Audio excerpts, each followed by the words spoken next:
हरे कृष्णा कृष्णा कृष्णा हरे हरे, हरे राम राम राम हरे हरे।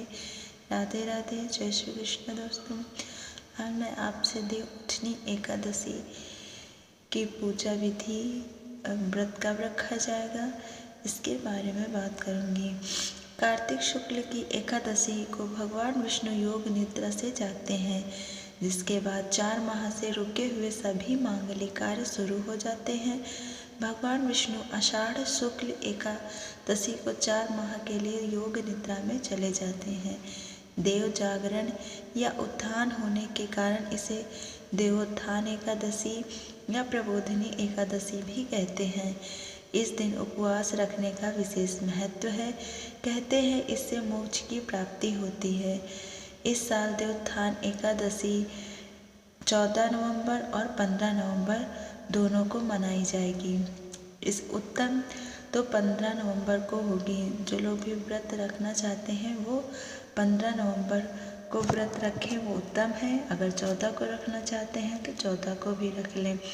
इसमें तुलसी विवाह का विशेष महत्व होता है। कहते हैं कार्तिक माह में एकादशी और द्वादशी और कार्तिक पूर्णिमा को तुलसी विवाह किया जाता है।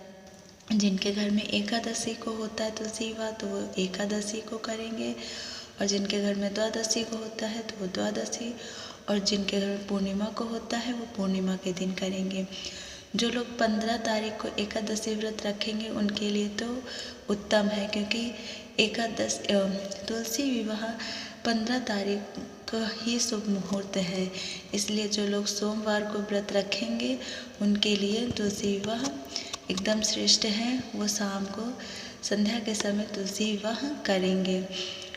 जिस विधि से आपके घर में तुलसी विवाह होता है उस विधि से करेंगे। अगर आपके घर में नहीं होता है तो माता तुलसी को चुन्नी उढ़ाएं और लहंगा पहनाएं और 16 श्रृंगार, जितने श्रृंगार की सामान होती हैं माता तुलसी को चढ़ाएं और उनका शालिग्राम से विवाह कराएं और उनके 21, 11, 51 या 108 परिक्रमा करें और 11, 21 जितने भी दिए हो सके उनके निमित्त जलाएं।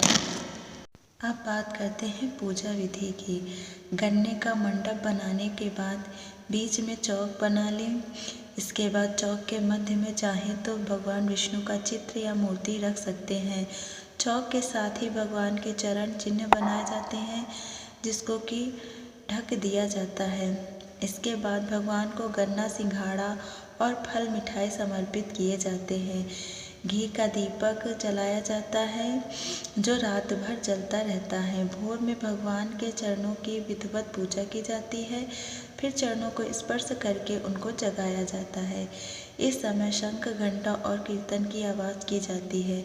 इसके बाद व्रत उपवास की कथा सुनी जाती है, जिसके बाद सभी मांगलिक कार्य विधिवत शुरू हो जाते हैं। जो 4 महीने से मांगलिक कार्य, विवाह, मुंडन आदि जो संस्कार होते हैं रुके पड़े हैं, वो इसके बाद से शुरू हो जाएंगे।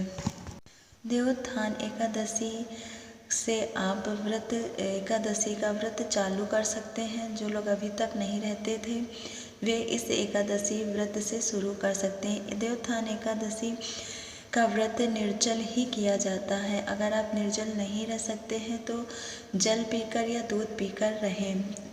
1 या 2 बार पी सकते हैं। अगर वो भी नहीं हो रहा है आपको कुछ खाना ही तो फलाहार करके रहें व्रत। नमक हो सके तो नमक का सेवन नहीं करना चाहिए, ना तो कुट्टू का आटा या सिंघाड़े के आटे का सेवन करना चाहिए। निर्जला ही व्रत रखना चाहिए। अगर यह भी संभव ना हो तो केवल चावल और नमक ना खाएं और खा सकते हैं। भगवान विष्णु या अपने इष्ट देव की उपासना करें। इस दिन तामसिक आहार, प्याज, लहसुन, मांस, मदिरा, बासी भोजन नहीं करना चाहिए।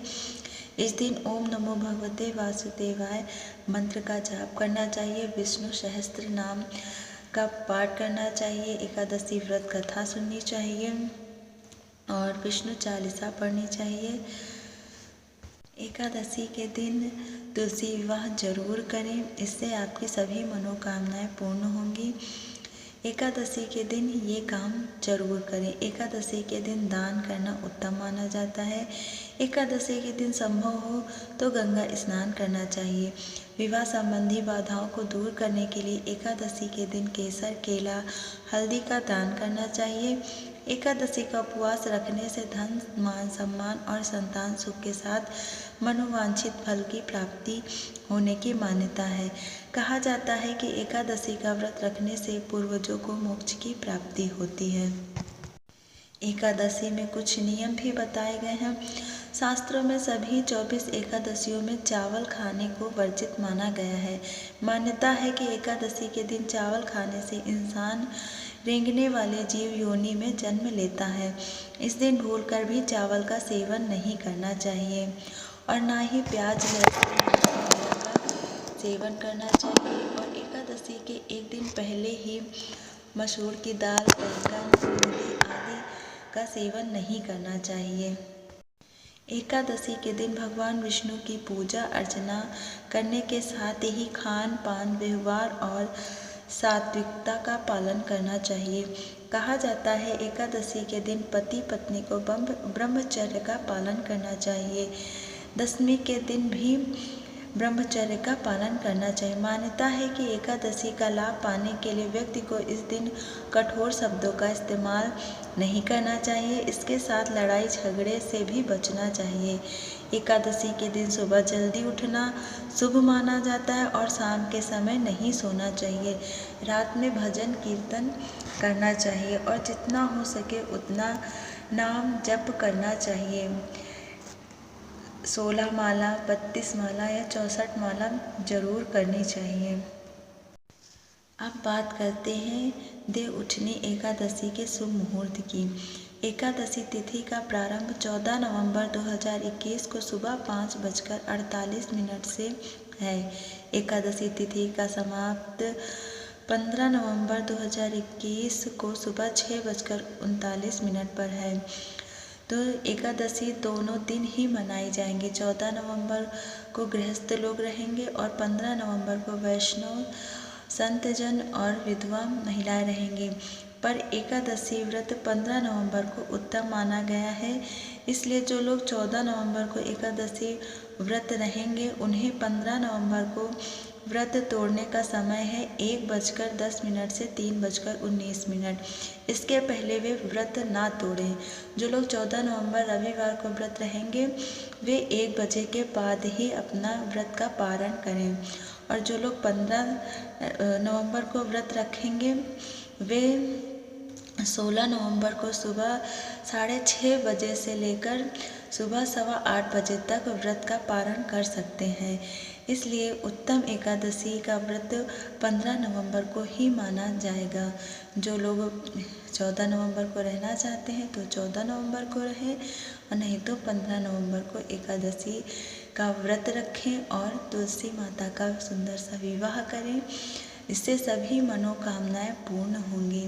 आशा है आप सभी को मेरी वीडियो पसंद आई होगी। अगर वीडियो पसंद आई है तो प्लीज़ लाइक करें और मेरे चैनल को सब्सक्राइब करें और बेल आइकन को ज़रूर दबाएं। राधे राधे, जय श्री कृष्ण।